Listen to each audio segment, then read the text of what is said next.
just because both of them were peaking at the beginning.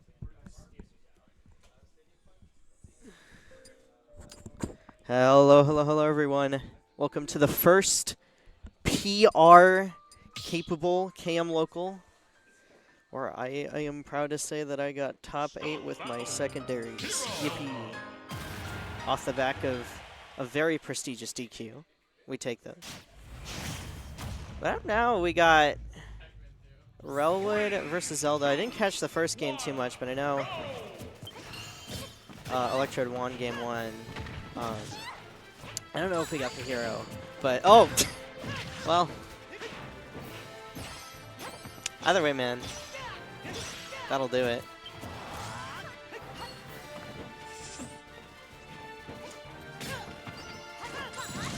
I feel like this is definitely one of those awkward matchups for both characters here because, of course, bounce kind of invalidates Zelda's Phantom, obviously, but you get that hero off stage and it's pretty much curtains. Yep, you have to fish for that zoom, but if you don't get it here, yeah, not really going to be able to do anything to come back. And I think Accelerado actually not doing him a whole lot of favors. Probably trying to use that drift to be a little sneaky with it, but either way, Electrode is playing super well to start things out. Already getting that big upset over Lugia, I believe, earlier. Or IRLC. And now looking to make it a 2-peat.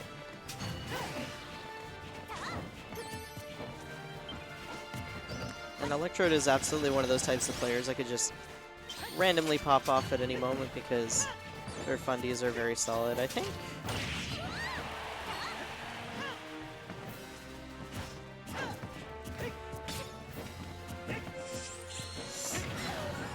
I'll say that when Electrode gets into the corner like that, sometimes they pull out some of the weirdest options like up B. It's not as safe as maybe that of a Palutena or a Mewtwo. It gets the job done though most of the time, but Relwood's starting to come back just a little bit. We do have a couple colors of the Power Rangers up, plus it makes it hard for us to fan him out of the corner with that bounce up too, but now we get to play the video game a little bit. Relwood still, though, racking up a ton of mana as well, and at healthy percentages, and we have Accelerado back. We can run away, fish for that bounce, or we can get Fireball in the forward air.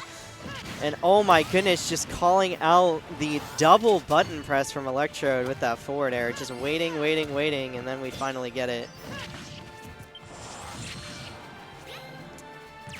Forward air once more, but you know, now we have Relwood stuck in the corner, no bounce, no double jump here. We do use the zoom to get out of dodge.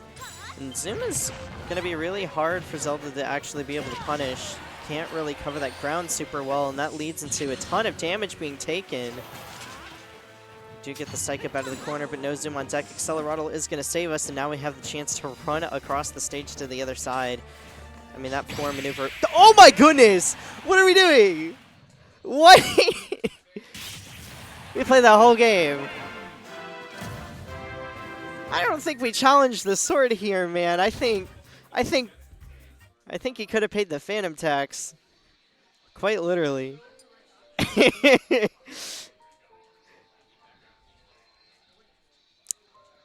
Instead he got Phantom tax. Dude.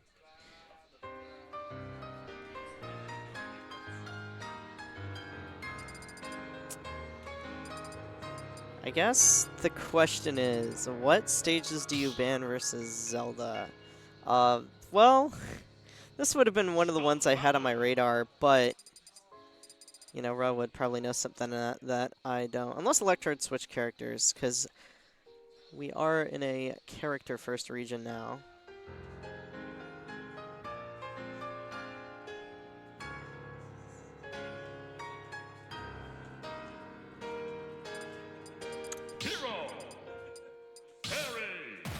Okay, this makes a little bit more sense in terms of those bans. Terry coming out. I've seen the Bowser, I've seen the Zelda. I haven't seen too much of the Terry, but I did get a little bit of it at the last grind at Zelda, I believe. Alright, starting out with a couple of bread and butters, couple of B&Bs.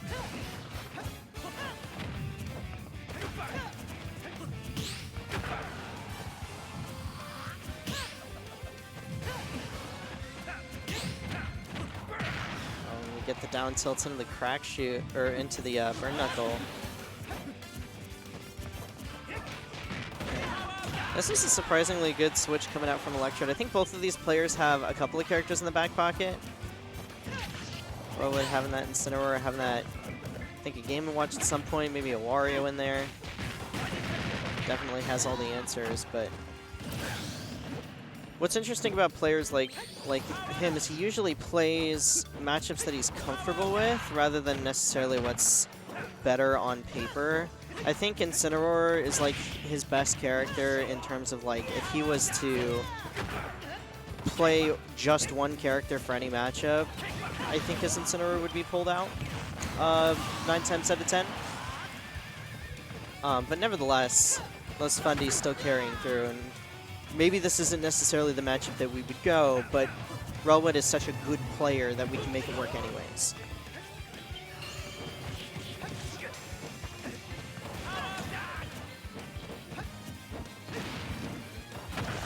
We already see that percentage starting to climb back a little bit.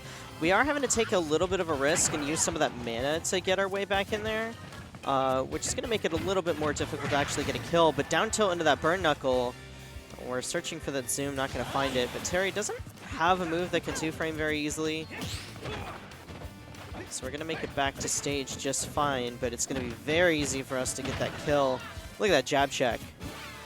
One of the most FGC things ever right there. Just sometimes you got to take the throw, and sometimes you just got to throw out the EX Hadouken. The Shakunetsu coming out from this Dragon Ball Z character. We're mixing all the different games now. Now we have that Psych Up as well, wanting to get out a cheeky early kill, but still very close. Electric just has to finish the stock. Well, we go for the power dive there. A little bit surprised, but maybe we weren't quite ready to confirm into that charge at the rising tackle.